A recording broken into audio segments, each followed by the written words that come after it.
Story number 5. How much can you get for free? This is a story that was just destined to make it in.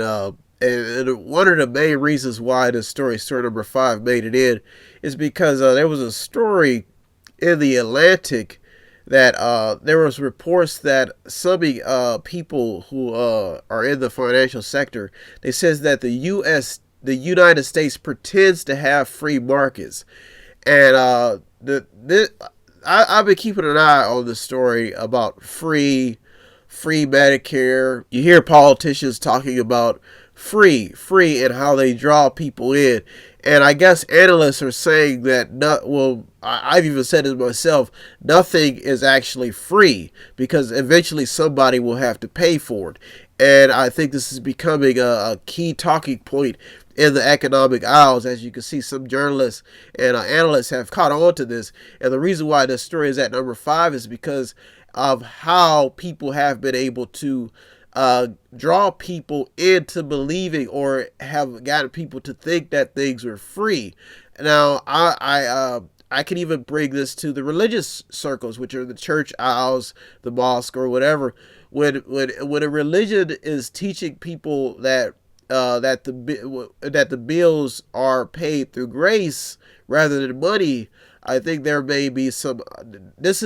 You've seen a lot of confusion in a lot of religious circles, and you see people think that Christianity, even I'll use that religion as an example because I know a lot about it.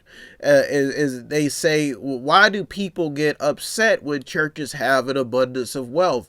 Now you need wealth. Even in Scripture, you look at Judas and Jesus, and how they say Judas betrayed Jesus because he was a treasurer. So this shows you, even in these lessons, that people need money and they need to spend it wisely, spend it on the people. So you're seeing this topic of free come up in a lot of conversations, and it's coming up in a lot of financial sectors. There was even a story about, I think it was the Charleston shooting, about how there's now some conflict going on because people donated money to this family, and they're saying the church used the money to not only pay for the funeral, but to pay us. So this shows you why there's a price and a value on everything, and why you'll probably see more emphasis towards this issue, on why there needs to be certain values on things, a certain what I would say estimate on what things should cost, because you're starting to see story number 5 take center stage in the political arena, where they're talking about free stuff. They're telling you could get free education, free Medicare.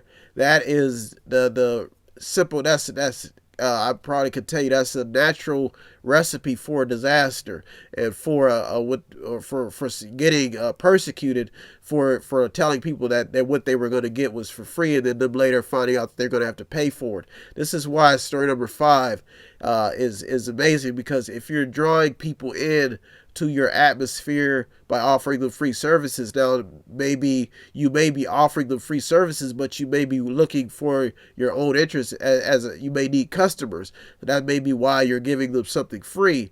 But story number 5 is it kind of makes you wonder, if somebody gives you a free sample, are they giving you that free sample so you can buy it?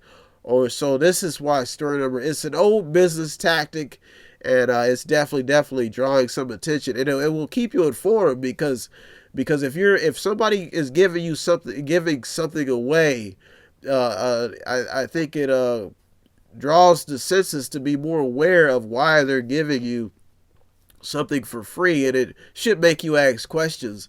And is there some strings attached? And that's why story number 5 crept its way into the top 8, almost made it to the top 3, because I've seen this a lot of. If somebody is paying for it, or somebody is paying for something, this happens in capitalism all the time. Representative democracy, capitalism, it happens all the time, where people wonder who's paying for it. If you're going to the doctors and you don't have to pay, you should be trying to figure out who's paying for it, so you can understand it a little bit more. And this is why story number 5 crept its way in. It has a lot of potential to keep people talking and understanding money. You're in the meeting with me, Brian West, where I'm not here to cheat you, just giving you a choice. You get to see me work, and you get to see somebody who's trying to be an asset to the community, trying to be an asset to the people around me. So I'm doing this for the greater good. If you're getting something out of the program, you're watching it. It is free to watch, but if nobody pays, and I usually have to pit the bill.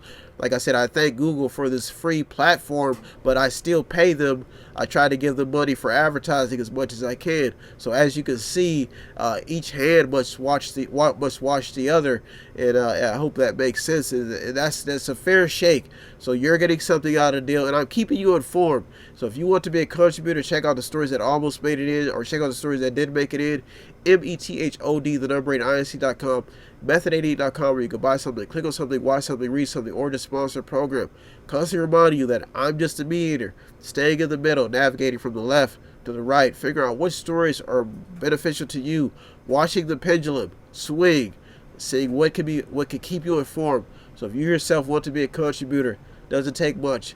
METHOD, the number 8, INC.com, method88.com, where you can buy something, click on something, watch something, read something, or just sponsor a program. Every little bit counts. Have no fear, fellow citizens. The Mediator is here.